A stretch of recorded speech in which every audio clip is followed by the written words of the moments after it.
Hello student, welcome to our channel Mohsin Explain GSEB Made Easy. In this video, we are going to discuss the question answer of chapter 10 India's Agriculture, subject Social Science, Standard 10th, Gujarat Board. Now the question is, state the institutional reform made in agrarian field. अब खेतीबाड़ी में जिस तरीके के institution reform किए गए हैं, संस्थाएं बनाई गई हैं जो खेतीबाड़ी को इंक्रीज करने में मदद करें, उनके बारे में हम जानेंगे.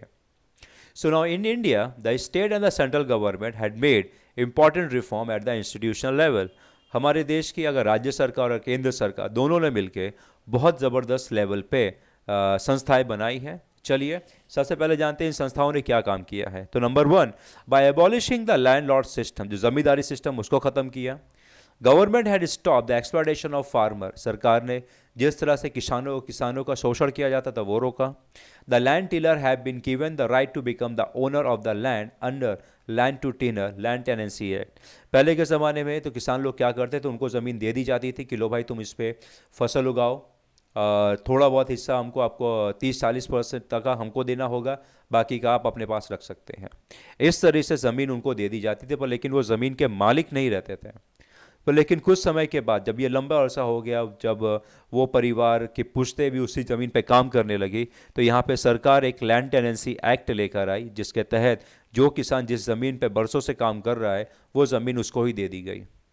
So the disparity among the land owner is removed by the land ceiling act. अब ये जो लैंड ओनर के बीच में जो डिस्पैरिटी थी, किसी के पास बहुत ज़्यादा ज़मीन, किसी के पास बहुत कम ज़मीन, इस लैंड सीलिंग एक्ट से उसको ख़त्म कर दिया गया. Next, through land consolidation program, small farm have been either acquired or are being unified. अब यहाँ पे सरकार ने लैंड कंसोलिडेशन प्रोग्राम के तहत छोटे छोटे फार्मों को मिला के एक बड़ा फार्म बनाया और उसको अपने कंट्रोल में ले लिया. मतलब मालिक किसान ही रहेंगे, लेकिन सरकार यहाँ पे उनको फसल पैदा करने के लिए सामान मुहैया कराएगी और फसल खरीदेगी भी, जिसके बदले में उनको पैसे दिए जाएंगे. Number 6, next, crop subsidy programme has been provide to help the farmer. Subsidy अगर देखा जाए तो ये एक तरीके की फाइनेंशियल मदद होती है. मतलब अगर किसान ने कोई ट्रैक्टर या कोई सामान खरीदा है, सपोज अगर किसान ने एक ट्रैक्टर खरीदा है, उस ट्रैक्टर की कीमत अगर 5 लाख है, तो सरकार यहाँ पे उनको क्या करेगी, सबसे पहले तो लोन की सुविधा उनको देगी. The financial help provided by through Kisan credit card, through nationalise bank, cooperative bank and cooperative society, ये इनको पैसे देंगे एक ट्रैक्टर खरीदने के लिए. अगर वो ट्रैक्टर की कीमत 5 लाख रुपए है, तो यहाँ पे जब हफ्ता बनेगा, ईएमआई बनेगा, तो सरकार उसमें से 10 से 15 या फिर 18 अपने ऊपर रहेगी. वो सरकार ईएमआई जो है, यानी 5 लाख में से 1.5 या 2 लाख सरकार भरेगी, बाकी का 3 से 3.5 लाख रुपए जैसा किसान भरेंगे. ये परसेंटेज आपका 5-10%, 20%, 30% सरकार अपने हिसाब से ये तय करती है. Government help the farmer to purchase seed, fertiliser and insecticide through subsidy and financial help. सरकार यहाँ पे किसानों को बीज भी देती है, खाद भी देती है, कीटनाशक दवाइयाँ भी सस्ते, और अगर नहीं है पैसे तो उनको लोन के तौर पे उनको वो सामान दिया जाता है.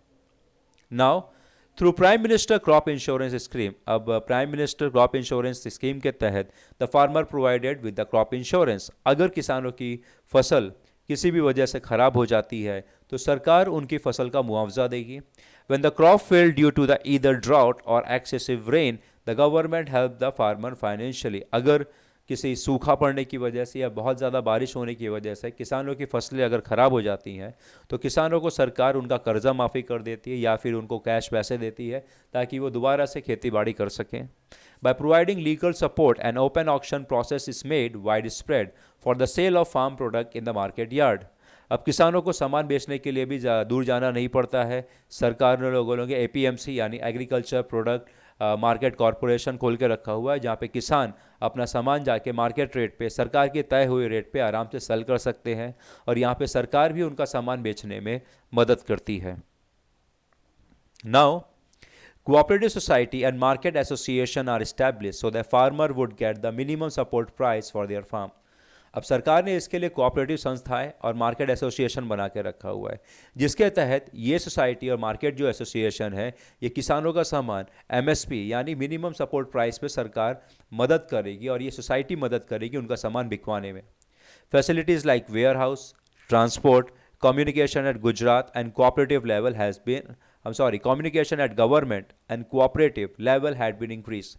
अब सरकार ने सामान को बचाने के लिए वेयर हाउस बना दिए, गोदाम बना दिए, एक जगह से दूसरी जगह ले जाने के लिए सरकार ट्रांसपोर्ट की फैसिलिटी प्रोवाइड करती है, कम्युनिकेशन भी प्रोवाइड करती है. अब सरकार इस तरीके से कोऑपरेट करके किसानों का जो लेवल है वो इंक्रीज कर रही है ताकि किसानों का जो सामान है वो आसानी से बिक सके. नाउ इसके अलावा आप जानते हैं कि कौन कौन सी एजेंसियां जो हैं वो इंस्टीट्यूशनल प्रोग्राम के ज़रिए गवर्नमेंट रन कर रही है. So the institution like national agriculture cooperative marking federation of India NAFED, Gujarat cooperative oil seed grower federation GROFED, national dairy development board NDDD and Gujarat state cooperative marking society limited, so etcetera. अब ये जो संस्थाएं हैं ये सरकार के द्वारा चलाई जाती हैं और ये सरकार के द्वारा ये किसानों से उनका सामान MSP यानी सरकार कीमत तय करती है, उसी बेस पे किसानों के पास से सामान खरीद लेते हैं. सो इस तरह से सरकार ने काफ़ी हद तक किसानों की मुसीबतें प्रॉब्लम दूर करने की कोशिश करी है. फाइनेंशियली, टेक्नोलॉजिकली, हर तरीके से किसानों की वो मदद कर रहे हैं. So this question ends over here.